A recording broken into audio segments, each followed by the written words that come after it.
Awesome. So hi, everybody. This summer, I've been working on a quantitative analysis of the effects of phosphorus on algal growth in Western Lake Erie. So my mentors this summer have been Alain Isabwe, Casey Godwin, Craig Stow, and Jasmine Mancuso. Thank you all for everything you did to support me. So a little background about me. I actually grew up here in Michigan, just a little south of Ann Arbor, 45 minutes south, in Gibraltar, Michigan, about 5 minutes away from Lake Erie Metro Park, if you're familiar. So this project really hit close to home. I did my undergraduate at Eastern Michigan University in Ypsilanti with my bachelor's degree in environmental science with a concentration in atmosphere and climate. During that time, I participated in a NSF research experience for undergraduates program at Portland State University. And then I went on to work on my master's at the State University of New York College of Environmental Science and Forestry in Syracuse, New York. And I will be wrapping that up this summer as well. So just to give you guys a little background about this project, first, what are algae? So algae, just like plants, are photosynthetic organisms that live in sea and freshwater systems. And harmful algae blooms, which we kind of got a little bit of a background from Jamie's presentation. Great job, Jamie. And harmful algal blooms are algal colonies that have overgrown and cause health hazards to the environment, wildlife, and humans.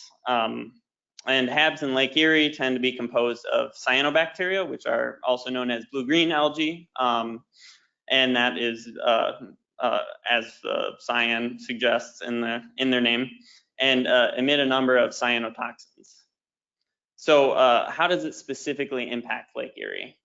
So the species of cyanobacteria specific to Lake Erie is Microcystis, which produces the toxin microcystin. It gets very confusing in those names. And back in 2014, there was something called the Toledo water crisis that happened, where a lot of this microcystin entered the drinking water systems in Toledo, and that impacted 4,000 people when the water had to be shut down due to the entrance of the toxin. Also, algae blooms can cause hypoxia, which is the depletion of dissolved oxygen in water, and that's caused by the decomposition of algae blooms when they die and reach the bottom of the water bodies. So why are we using phosphorus to describe algal growth? So algae needs an array of nutrients to grow, but specifically and mostly they need nitrogen and phosphorus. However, phosphorus is the limiting nutrient, where a limiting nutrient is the required nutrient for growth with the least availability. So the main source of phosphorus in Lake Erie is agricultural runoff. And that is from fertilizers that enter streams and groundwater from rain events and lead to Lake Erie. And specifically, the two main river sources for phosphorus in Lake Erie are the Detroit River and the Maumee River, where the Maumee River has the highest concentration of phosphorus.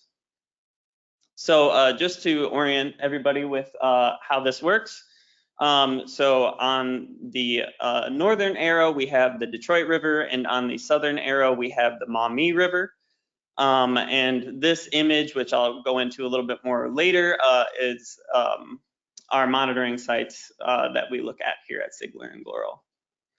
So I'll talk a little bit about the monitoring team. So we monitor several sites weekly during the algae bloom season.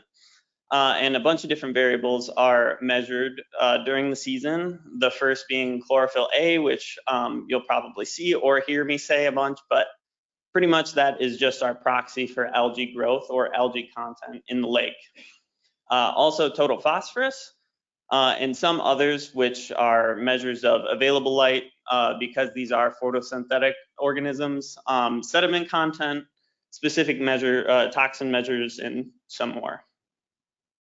So my research focus for this summer has been what the difference is between chlorophyll A and total phosphorus per site and year. So now I'll get into my methods. So for the data that we use for this project, as I mentioned, we've been monitoring during the algae bloom seasons, and that's been going on since 2012 and is still currently ongoing. However, only data from 2012 to 2023 is currently available, and over the 12-year period, only 10 stations have been monitored, and only 8 of those have been selected to be currently monitored, where WE14 and 15 are no longer monitored on this map. So the variables I used for this analysis include chlorophyll, total phosphorus, site name, and year, where chlorophyll is our proxy for algae content. Total phosphorus is our limiting nutrient, and just to note, total phosphorus is not just bioavailable phosphorus, but also includes particulate and other things, other forms of phosphorus that algae can't actually uptake, but there is a relationship between that and chlorophyll, so it's commonly used. And then site includes our spatial component, and year includes our temporal component. So for the statistical analysis, we selected to use a Bayesian hierarchical model, which first uses regression to model group level effects, or it looks at the relationship of chlorophyll and total phosphorus per site and per year, and then moves up towards a population level. So the chlorophyll and total phosphorus regression for the entirety of Western Lake Erie. And throughout this process, it uses machine learning to predict these models. So also we used the programming language R and the relevant libraries BRMS, tidyBayes, and ggplot to complete this and visualize it. So for some results that we got, so this is the overall population level that I was talking about earlier. So this is the regression across the entirety of the Western Lake Erie Basin. And the blue line here indicates our BHM model, and then the red dashed line, just for reference, is a simple linear regression, just to look at how it differently estimates the linear model versus this slightly modified model. So the more interesting results that we see are interpreted more at these group levels. So just to start, looking at it by year, years with larger HABs ended up resulting in higher intercepts for the model. So the beginning concentration each year was higher, where we had larger blooms per year. And then just to note, the slopes of each group were very dependent on the algae growth potential, which is total phosphorus and the initial chlorophyll concentration at the beginning of the year. As I mentioned, it's the intercept. So looking at it by site, and of course I see that there's a lot of plots here. We won't get too much into those. I have a more simplistic way to look at it in a minute, but just similar to the regression by year, the sites with larger portions of the HABs per year resulted in higher intercepts, and the slopes of these sites were also highly dependent on that algae growth potential. So a little bit easier to look at here.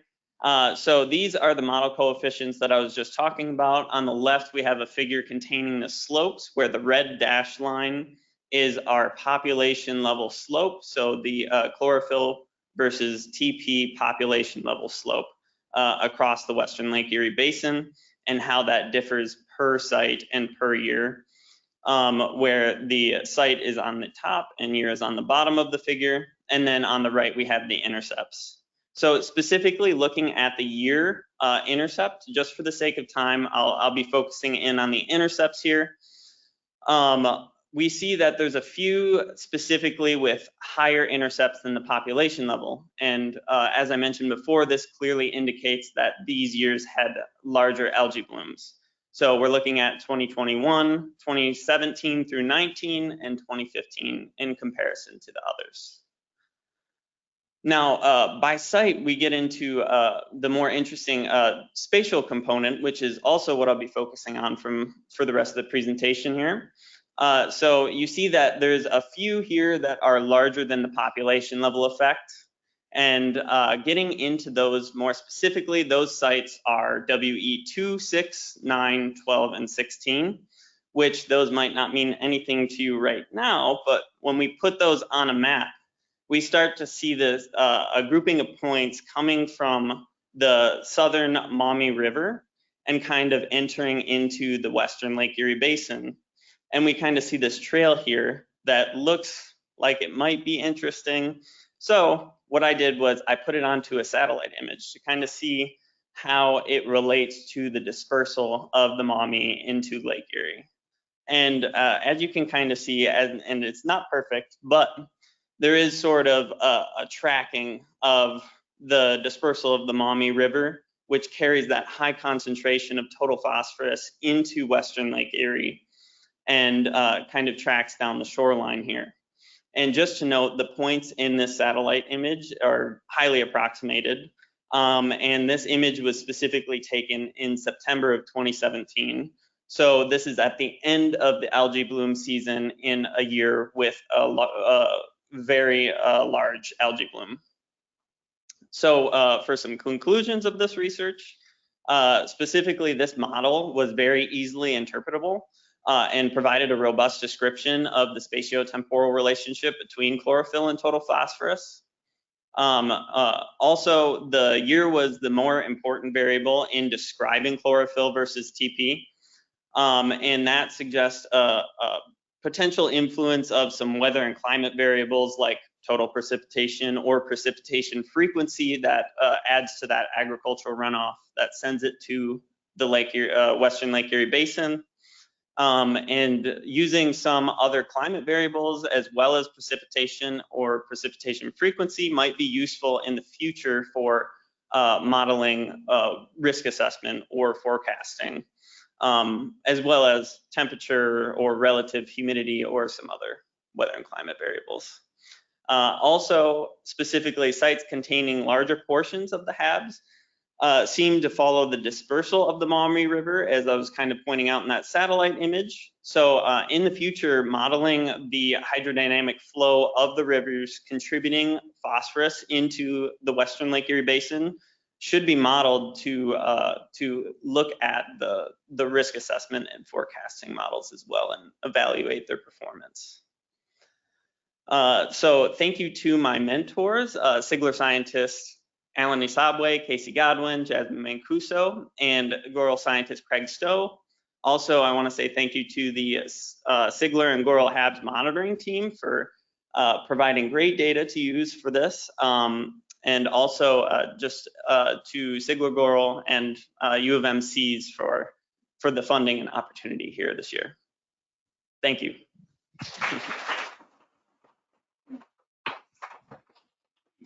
Thanks, Brandon, and great job. All right, questions for Brandon?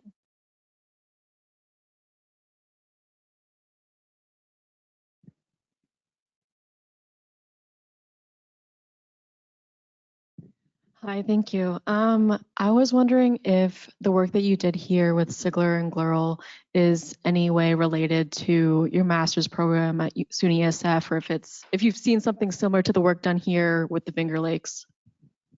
So I have seen work done similarly in the Finger Lakes, but it wasn't specifically done in my lab. I actually worked in wastewater-based epidemiology prior to this, very focused in statistical analytics and model building, things like that, but not necessarily specific to nutrient dynamics or general aquatic ecology. Thank you. Thank you. Yeah, so then why did you want to come here and do this project? That's a great question. Well, first of all, I just think that this was, after reading the job description and seeing some more about CIGLR and GLERL, I thought it would be a fantastic place to work, and I was absolutely correct. Also, the project is more along the lines of what I want to get into in the future. I would rather look at, I plan on going into nutrient dynamics and aquatic microbiology in the future. And yeah, that's kind of why it led to me coming here. Yeah. Thank you.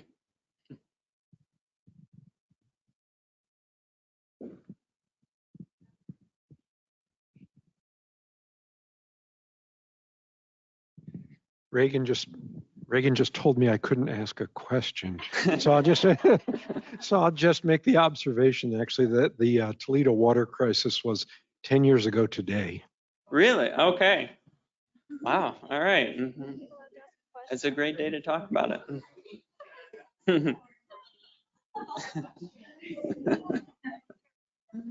Thank you, Craig. Okay.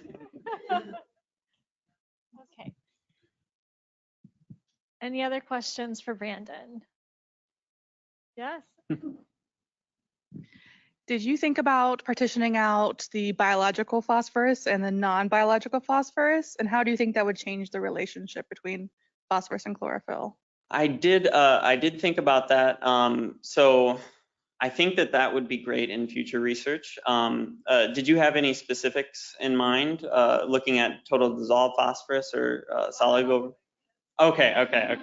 Yeah, so yes, I did think about it, but in the time available, I was not able to get into that too much. But I think that would be a really interesting point for future research.